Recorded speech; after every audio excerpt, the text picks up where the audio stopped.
దయచేసి అర్థం చేసుకోండి, దయచేసి అర్థం చేసుకోండి. ఇంకా గట్టిగానా అరుస్తున్నానయ్యా? ఇంకా ఇప్పుడు వినపడుతుందా అండి? వినపడుతుందా?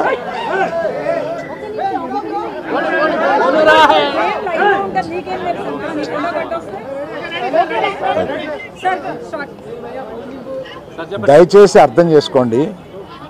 ఈ మీటింగ్కి ముందు లాయర్స్ మాట్లాడారు. మీరు క్వశ్చన్ అండ్ ఆన్సర్స్ అడిగినప్పుడు వారు అడిగే ప్రశ్నలకి మీరు చెప్పే సమాధానంలో ఏదైనా లీగల్ ప్రాబ్లం రావడానికి అన్ని అవకాశాలు ఉన్నాయి.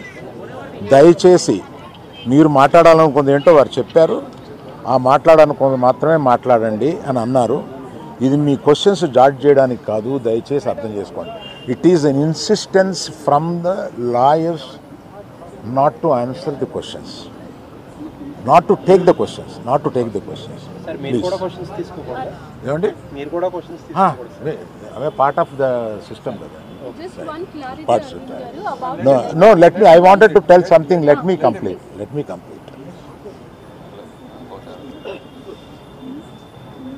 ఒక ఆల్ ఇండియాలో ఈ కలెక్షన్స్ బ్రేక్ చేసిన సినిమాలో తన కష్టం, ఆ సినిమాకి అంత కలెక్షన్స్ రావడం, ఇవన్నీ చేసిన ఒక సినిమాకి అతను వెళ్ళి మొదటి షోలో తను కూర్చొని జనం దీన్ని ఎంత అప్రిషియేట్ చేస్తున్నారు, తనని ఎలా రిసీవ్ చేసుకున్నారు అని చూసుకునే అదృష్టం లేకపోయింది వాళ్ళ. Because of an unfortunate incident he had to come back. ఆ తర్వాత ఒక తండ్రిగా నాకు ఇంత సాధించి ఇంత పెద్ద సినిమా తీసిన అతను లాస్ట్ 2 వీక్స్గా ఈ గార్డెన్లో మూల కూర్చొని ఉంటున్నాడు.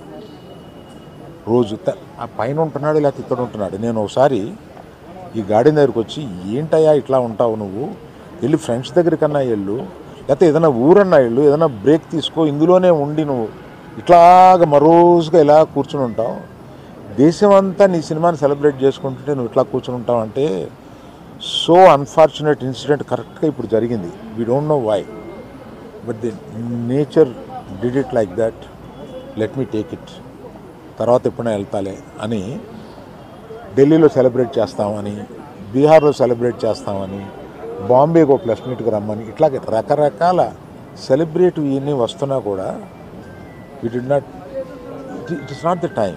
ఇట్ ఈస్ ఒక ఫ్యామిలీ అందులో తన అభిమానుల ఫ్యామిలీలా అయిపోయినందువల్ల అతన్ని చూస్తుంటే నాకే కడుపు తరుపుకుంటుంది.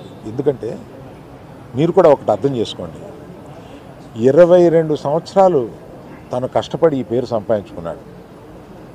ఇది ఒక రోజుతో వచ్చింది కాదు, ఒక సినిమాతో వచ్చింది కాదు, ఒక ప్రెస్ మీట్తో వచ్చింది కాదు, ఒక ఇన్సిడెంట్తో వచ్చింది కాదు. ఇది క్రమక్రమంగా అతను బిల్డప్ చేసుకున్నాడు.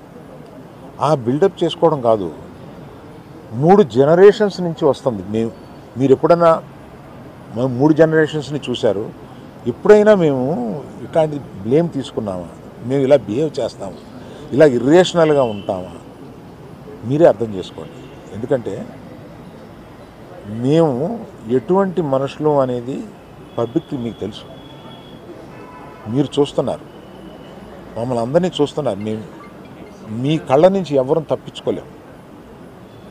అటువంటిది ఇటువంటి ఒక ఫాల్స్ ఇన్ఫర్మేషన్ తోటి ఒకరు మాట్లాడుతుంటే అది బాధేసింది వాళ్ళు చూస్తే.